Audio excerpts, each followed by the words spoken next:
सुंदर बात भक्त ने कही, हे भगवान आप जहां मुझे लेकर के चलो मैं वहां चलने के लिए तैयार हूं।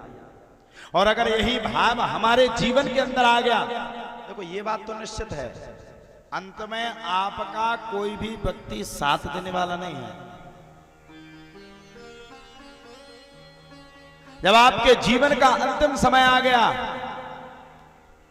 जब जीवन की अंतिम घड़ी आ गई, समझ लीजिए आप जिस पर भरोसा करोगे वही आपको एक दिन धोखा देकर के भाग जाएगा।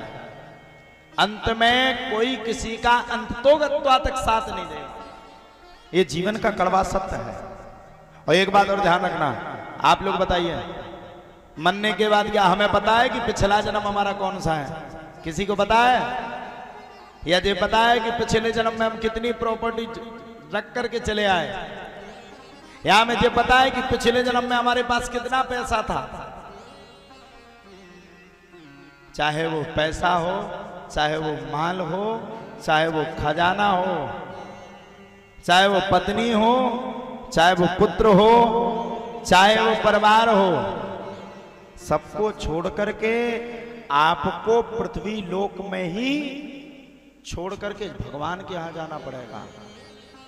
अंतिम समय अगर कोई आपका साथ दे सकता है तो एक ईश्वर, और वो भी किसके अनुसार आपका साथ दे सकता है? आपके कर्म के अनुसार।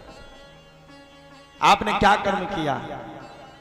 और देखिए साहब, कर्म का फल तो हर व्यक्ति को भोगना ही पड़ता है। भगवान राम को 14 वर्ष के लिए वनवास हुआ।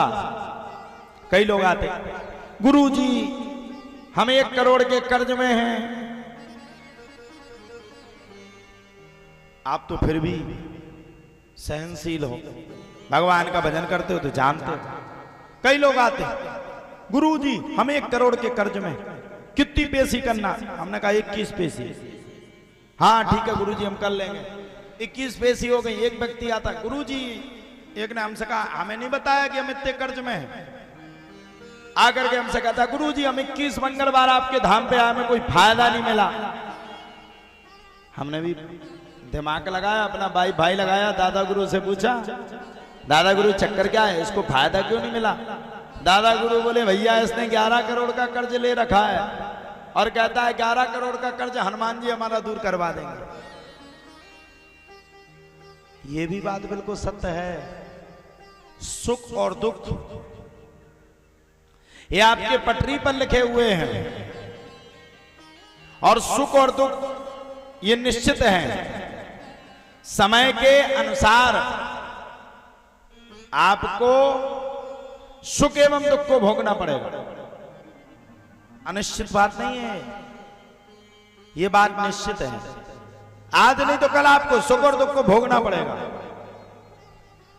अब देखो, व्यक्ति को जब तक सुख रहता है तब तक बड़ा पसंद, अरे सुख मिल गया, अरे सब कुछ मिल गया, मैं तो सुखी हो गया, मुझसे बड़ा सुखी कौन है, मैं तो दुनिया में सबसे बड़ा सुखी। सुख मिला तो प्रसन्न हो गए, और दुख मिला तो बड़ी टेंशन में, अरे राम दुख मिल गया।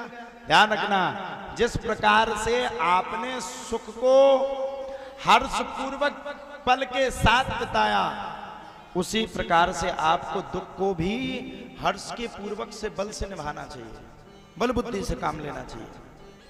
क्योंकि देखो, सुख और दुख ये जीवन के जोड़ा है, और सुख और दुख ये जीवन के कड़वा सत्य है। आज नहीं तो कल हमें सुख आएगा तो दुख भी आएगा। और देखो भैया, हम तो सीधी सीधी बात कहते हैं, माया रूपी भगवान की शरण में चले जाओ, मायापति भगवान की शरण में चले जाओ।